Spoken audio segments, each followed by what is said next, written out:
Is Canada a safe haven or a fortress? That question was just answered by a new law that gives the government unprecedented power to close its doors. The Canada you thought you knew is gone. For decades, the world has seen this image of Canada, a safe haven, a welcoming place, a champion of human rights. That image just cracked. The Canadian government has passed a new law, and critics are calling it the end of asylum as we know it.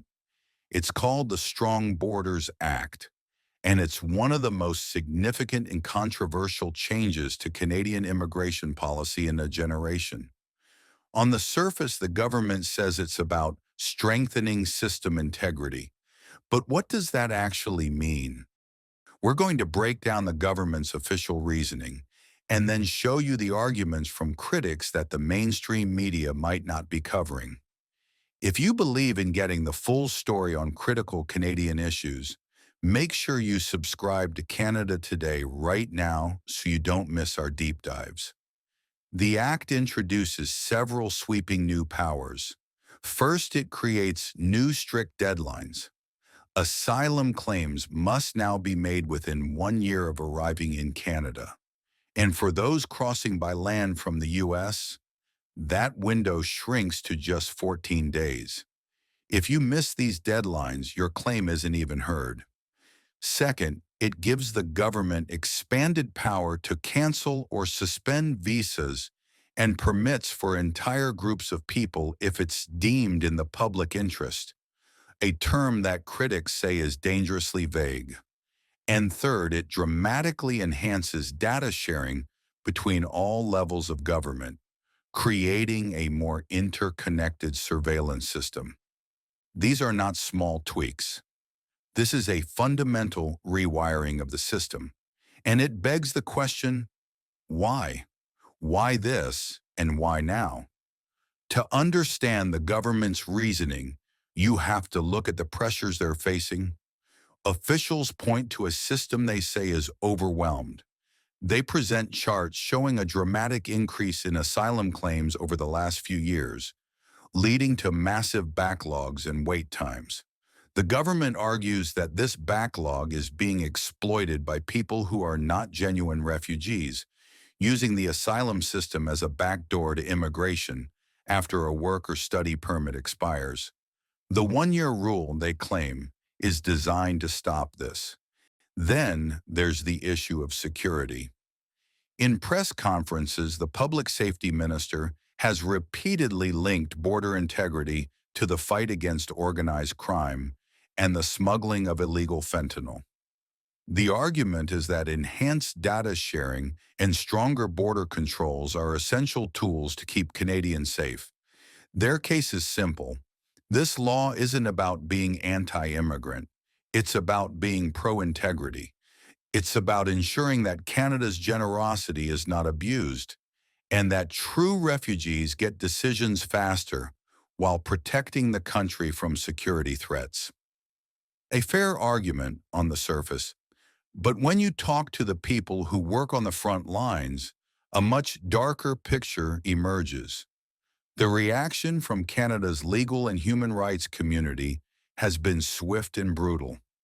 The Canadian Association of Refugee Lawyers called the bill an assault on Canadian values. Others, like the Migrant Rights Network, have labeled it a mass deportation machine. So why the extreme language? Critics point to the 14-day deadline for land crossers. They ask, how can a traumatized person who has just fled their home and may not speak English or French be expected to navigate a complex legal system and file a claim in just 2 weeks? Lawyers argue this isn't a deadline. It's a barrier designed to make people fail. They also attack the government's power to cancel visas for entire groups. Imagine, they say, a political crisis erupts in a foreign country. Under this law, the government could, with the stroke of a pen, invalidate the visas of every citizen from that country already in Canada, creating chaos and uncertainty for thousands. And then there's the central comparison that keeps coming up. Mike Morency, the director of a refugee house in Windsor, says the bill continues to align our immigration system with that of the United States. The fear is that Canada is abandoning its own humanitarian traditions and adopting the hardline, enforcement-first policies of its southern neighbor. The charge is that this isn't just a change in rules, it's a change in the country's very soul. This brings us to the core of the issue. The Strong Borders Act has forced a question that many Canadians are uncomfortable asking. Who are we really? Is Canada the nation defined by the words etched at the base of the Statue of Liberty, a beacon for the tired, the poor, the huddled masses? Or is it a nation that must, first and foremost, protect its own integrity and security in an increasingly unstable world? Can it be both? The Strong Borders Act is now law. The debate in Parliament may be over, but the debate in the heart of the country is just beginning. It's a debate about lines on a map, but also about the lines we draw in our own morality. A line between security and compassion, between order and justice, between being a fortress and being a haven. Where that line should be drawn is now the question for all of us. What do you think of the Strong Borders Act? Is it a necessary tool for security or a dangerous step backwards for human rights? Let us know your honest opinion in the comments section below. We read all of them. If you found this breakdown valuable, please give this video a like and subscribe to Canada Today for more in-depth analysis of the news shaping our country. Hit the notification bell so you never miss an update. Thanks for watching, and we'll see you in the next video.